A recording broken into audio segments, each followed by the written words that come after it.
Good morning friends, this is me Vikas. आज का जो चैप्टर है 11th class transport in a plant.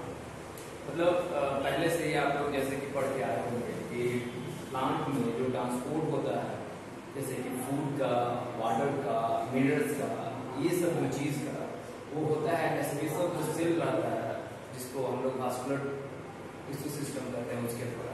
ये तो आप पहले से ऑलरेडी पढ़ के आए हैं, मगर थोड़ा सा आज जो हम चलेंगे क्लास में थोड़ा सा ऊपर उठ के हम चलेंगे कि अगर प्लांट में ट्रांसपोर्ट होता है कोई भी फूड या फिर आपका मिनरल्स, वाटर से जो ट्रांसपोर्ट होता है लॉन्ग डिस्टेंस के लिए, तो वो आपका होता है वास्कुलर सिस्टम के पास। और आपको पता है वास्कुलर सिस्टम जो जाइलम और ये फ्लोएम, जाइलम के द्वारा आपका वाटर और आयंस का ट्रांसपोर्टेशन होता है, फ्लोएम के द्वारा आपका फूड का होता है।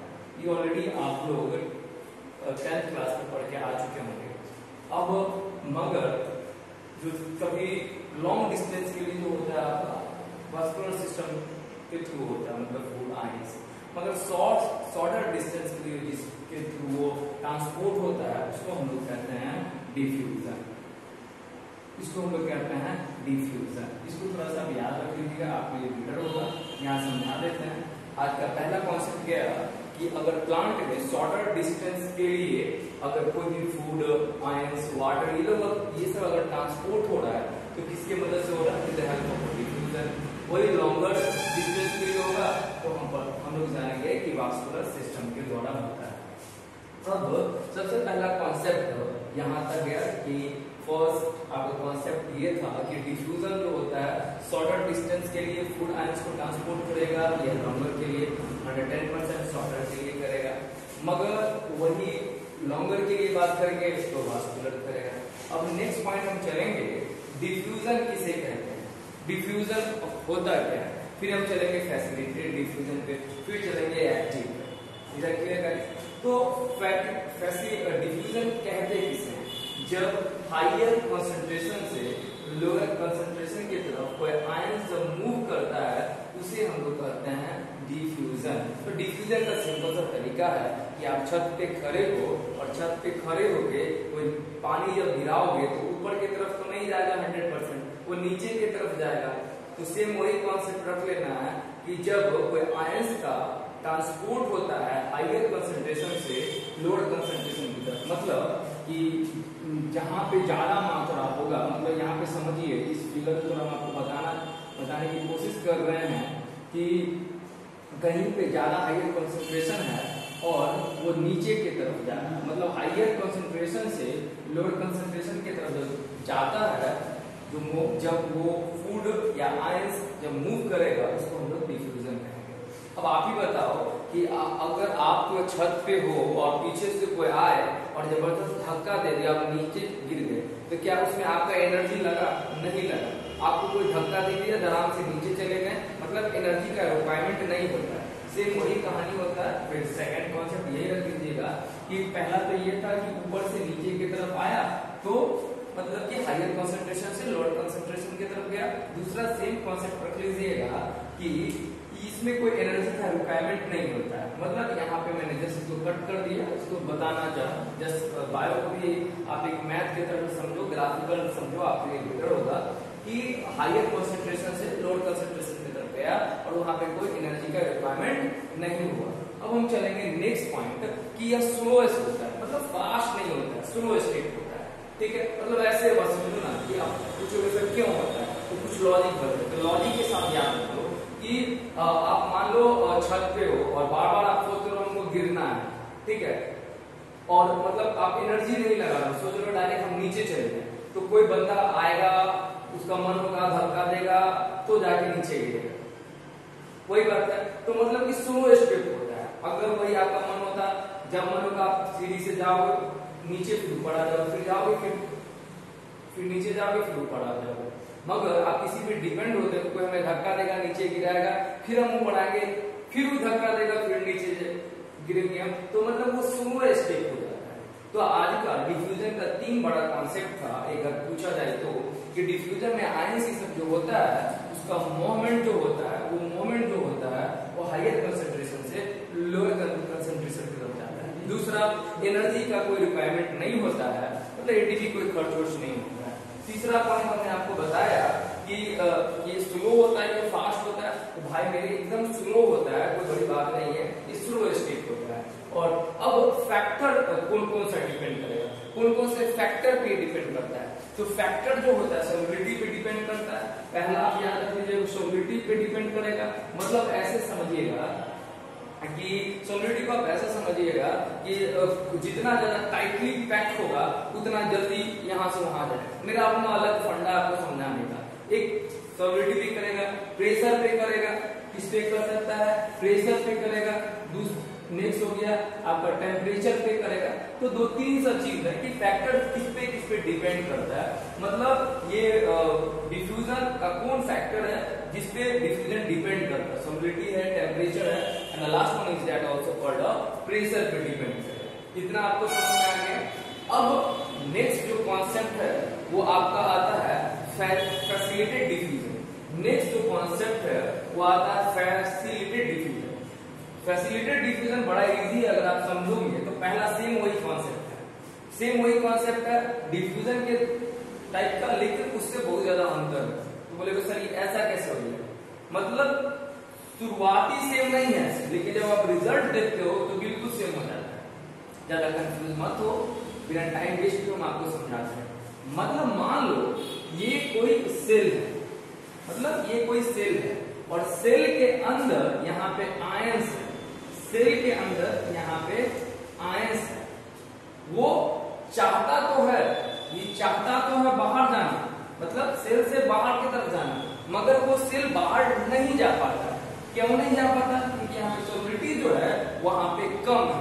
फिर से मेरी बात को समझना, फैसिलिटेटेड को वन बाय वन स्टेप पे हम समझेंगे, फिर डायरेक्ट हम एनसीईआरटी पे आएंगे कि फैसिलिटेटेड डिफ्यूजन का मतलब क्या होता है। मतलब ये कोई सेल है तो सेल के अंदर आयंस बैठा हुआ है, मतलब आप ऐसे समझो कि आप घर में बैठे हुए हो और आप सोचते हो कि घर में बैठे हो, आप घर से बाहर तो जाना चाहते हो लेकिन आपके पॉकेट में कुछ पैसा नहीं है, तो आप अपने मम्मी का या पापा के या अपने फ्रेंड का इंतजार कर रहे हो कि कोई पैसा देगा तो हम बाहर जाके घूमने जाएंगे। तो सेम वही चीज आप रख लो फैसिलिटेटेड पे, मतलब सेम वही कॉन्सेप्ट रखो आप फैसिलिटेटेड पे कि फैसिलिटेटेड में क्या होता है, आयंस जो होता है, आयंस वो इसमें रहता है, वो बाहर तो जाना चाहता है मगर इसमें सॉलिबिलिटी नहीं होने के कारण ये बाहर नहीं जा पाता है। इधर क्लियर ना गया? सिर्फ अपनी तरह समझो, आप बाहर जाना तो चाहते हो लेकिन आप जा नहीं पाते हो। तो इसमें से कौन बाहर जाना चाहता है, कौन आयंस बाहर जाना चाहता है? तो हाइड्रोफिलिक जो होता है वाटर लविंग होता है, इतना याद रख लीजिएगा। वो सोचता है हम बाहर तो जाएं, मतलब हम बाहर जाएं, लेकिन वो जा नहीं पाता है। क्यों? क्योंकि यहाँ पे सॉलिबिलिटी नहीं रहता, मतलब आपस में अच्छे ढंग से नहीं मिला रहता। अब इसको बाहर जाने के लिए कुछ चाहिए, मतलब जैसे आपको बाहर जाने के लिए पैसा चाहिए तो वो पैसा आपको मम्मी पापा या फ्रेंड को भी दे सकते हैं। उसी तरह से यहाँ पे एक चैनल होता है, चैनल प्रोटीन का। यहाँ पे क्या होता है, एक चैनल होता है प्रोटीन का, और वो प्रोटीन क्या करता है, इस आयंस को फैसिलिटेट करता है सेल के अंदर से बाहर जाने। बड़ा सिंपल सा तरीका है, फिर से समझ आइएगा कि ऐसे समझिएगा कि जाना तो चाहता है मगर जा नहीं पाता। पहले ऐसे समझिए, बड़ा एक भी चल रहा है, बुलाती है मगर जाने का नहीं, तो सेम ये चीज उसी टाइप का थोड़ा सॉन्ग के अकॉर्डिंग से आप याद रख लीजिएगा कि जाना तो बाहर जाता है मगर जा नहीं पाता। बस समझ में आ गया? कौन जाना चाहता है? आयंस जाना तो चाहता है मगर जा नहीं पाता है। क्यों नहीं जा पाता है? क्योंकि इसका जो सॉलिबिलिटी होता है वो कम होता है, किसके तुलना में? डिफ्यूजन की तुलना में। तो अब इसको बाहर निकालने के लिए एक यहाँ पे चैन होता है, प्रोटीन का यहाँ पे समझिए चैन होता है। अब जैसे ही चैन यहाँ पे आ जाता है, तो शॉर्टली में हम चल रहे हैं, जैसे यहाँ पे चैन आ जाता है, अब ये इस आयन को फैसिलिटेट कर देता है बाहर से अंदर से बाहर जाने। सिर्फ वही चीज समझिए कि आप घर में बैठे हुए हो, आपके पास पैसा बिल्कुल भी नहीं है, बाहर घूमने की सोच रहे हो, लेकिन आपका कोई दोस्त आता है और बोलता है चलो हम 1000 रुपया देंगे तुमको, आप बाहर ले चलते हैं, तो चलो घूमने, तो फिर आप घूमने चले जाते हो। तो प्रोटीन का वही काम होता है कि प्रोटीन आता है इस आयंस को, कहने का मतलब फैसिलिटेट करता है अंदर से बाहर जाने के लिए। कितना समझ में आ गया? इसीलिए इसको हम कह सकते हैं फैसिलिटेट भी करते हैं। तो ये क्वेश्चन पूछ सकता है कि फैसिलिटेट में कौन प्रोवाइड करता है? तो प्रोटीन का जो चेन होता है वो आयंस को प्रोवाइड करता है अंदर से बाहर जाने के लिए। बड़ा इजी कॉन्सेप्ट है। अब कैसे जाएगा बाहर? सेम वही कॉन्सेप्ट है, higher concentration to lower concentration. यानी जो यहाँ पे आप पढ़े थे, जो डिफ्यूजन में आप पढ़े थे कि आयन जो होता है हायर से लोअर की तरफ जाता है कंसंट्रेशन, तो सेम फैसिलिटेटेड डिफ्यूजन में भी हायर से लोअर की तरफ जाता है, मगर किसके मदद से? फैसिलिटेटेड किसके मदद से? जो चेन होता है, किसका चेन होता है? प्रोटीन का जो चेन होता है उसके मदद से। क्यों मदद करता है प्रोटीन का चेन? इसीलिए करता है क्योंकि इसके अंदर आयन जो होता है वो आयन जो रहता है सॉलिडिटी के फॉर्म में नहीं रहता है। अब नेक्स्ट कॉन्सेप्ट है कि इसमें भी एनर्जी का कोई रिक्वायरमेंट नहीं होता है। अब तीसरा फिर से बता देते हैं कि अब इतना तो आपको क्लियर हो गया, ये बात समझ में आ गया।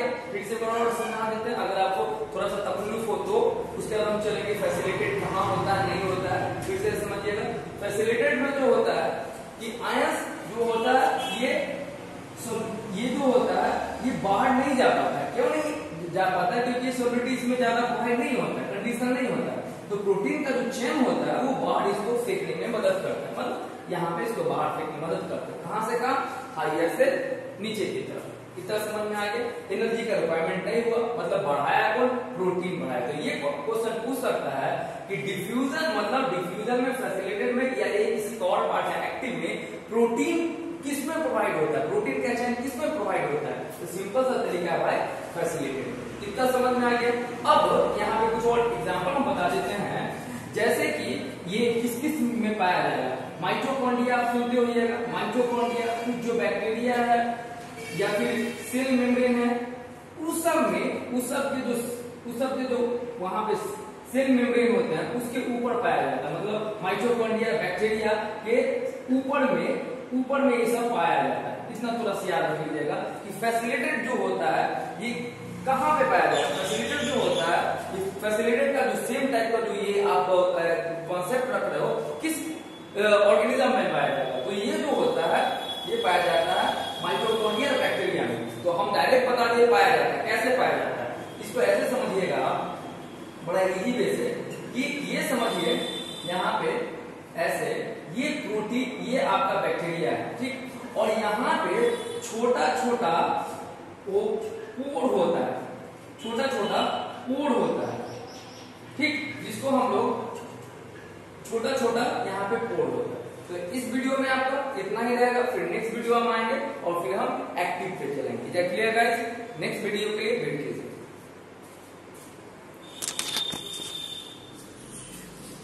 13 मिनट।